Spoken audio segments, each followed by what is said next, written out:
Ingat, ada adab, ada akhlak, itu beda. Awas, hati-hati, ada yang salah paham tentang akhlak. Nggak bisa bedakan apa akhlak, apa adab, itu lain. Kalau adab, itu nilai kemuliaan yang didapatkan lewat proses pendidikan. Belajar. Kemudian membentuk peradaban. Karena itu saat syarat untuk mendapatkan adab dan peradaban, itu syaratnya bukan iman, syaratnya belajar. Makanya di Mesir ada peradaban dulu, peradaban Mesir, peradaban Mesopotamia, ya, peradaban Yunani. Apakah saat itu beriman semua? Belum tentu.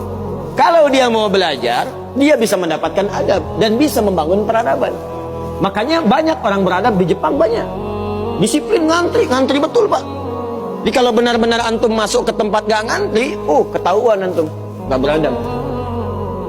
Bahkan untuk naik eskalator pun dibagi. Kanan untuk yang buru-buru, kiri untuk yang stay tinggal. Nggak bisa antum ngobrol kanan kiri itu. Di sebagian eskalator dipersempit cuma satu aja jaraknya, satu orang aja. Ya, itu adab, disiplin ada. Selandia Baru bagus-bagus, disiplin, ya jujur.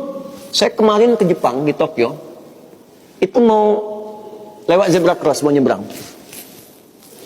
Terus saya lihat teman-teman, ada emas betulan, bukan Mas Yono, Mas Arif, bukan. Emas betulan, anting gitu ya, anting emas, disimpan di satu tempat di pinggir jalan, ya, di dekat portal itu. Saya tanya ini kenapa nggak ada yang ngambil? Saya tahu sebetulnya karena tiap tahun kita kunjungan ke sana, ke masjid kita di sana. Katanya, Masya Allah Ustaz, di sini kalau ada barang apapun ditemukan di jalan, tidak ada yang berani ngambil. Kalau dia di jalan tempat orang lewat, akan dipindahkan ke pinggir, ya, supaya tidak rusak, tidak terkena injakan orang dan sebagainya, dan mudah orang menemukannya. Jadi kalau dia nyusur kemana, cari ke pinggirnya. Ya, kalau kemungkinan dia bisa nyampaikan, dia cari petugas kepolisian terdekat, dia sampaikan supaya dicarikan siapa pemiliknya. Kalau bisa diantarkan, diantarkan. Itu adab namanya, adab. Jadi kalau Anda ingin mendapatkan adab, ya, ukurannya tidak hanya negeri muslim, non-muslim pun bisa mendapatkan itu. Tapi akhlak beda. Akhlak itu nilai kemuliaan yang dihasilkan dari proses ibadah kepada Allah Subhanahu wa ta'ala. Makanya ada orang beradab tapi belum tentu berakhlak. Nilai kemuliaan yang dihasilkan dari ibadah, dan itu fitrah kehidupan. Makanya kehidupan kita saat diciptakan, ya, prosesnya disebut kholak.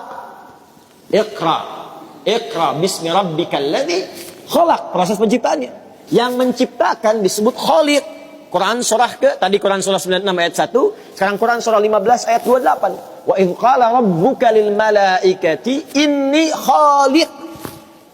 khaliqum basyara. Di proses penciptaannya disebut khalaq, penciptanya disebut Khaliq. Makanya Allah disebut sang Khaliq.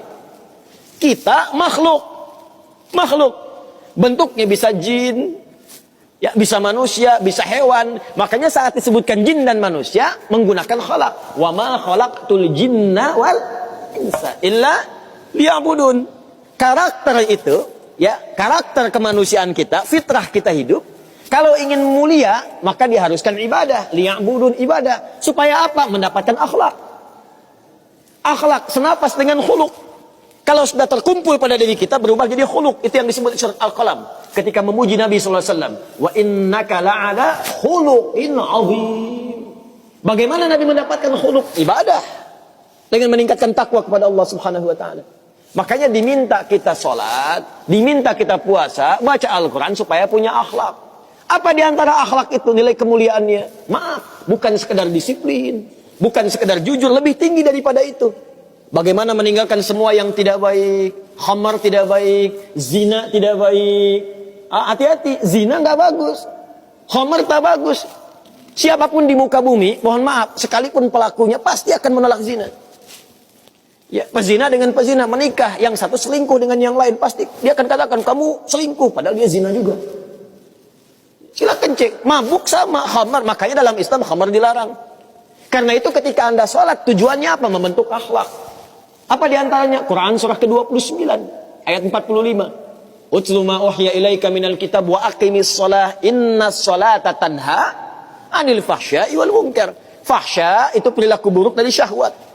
Ya, pornografi, porno aksi, zina, LGBT, transgender, macam-macam itu fahsya. Mungkar, keburukan yang diingkari oleh hati, sumbernya nafsu perut dan akal. Membunuh, merampok, korupsi, ya, berdusta, kolusi, macam-macam, mungkar. Ini sifatnya akhlak. Makanya, mohon maaf, kalau Anda katakan orang Jepang berakhlak, orang Selandia Baru berakhlak, itu Anda kurang pengetahuan. Beradab betul, berakhlak belum tentu. Karena di sana disiplin, tapi mabuk jalan terus. Zina biasa. Itu bukan akhlak, namanya itu adab. Itu adab. Jadi kita mesti bedakan mana adab, mana akhlak. Itu berbeda. Ya, karena itu orang ibadah, kalau benar ibadahnya pasti berakhlak. Jelas? Kalau orang belajar mungkin beradab, tapi belum tentu dia berakhlak.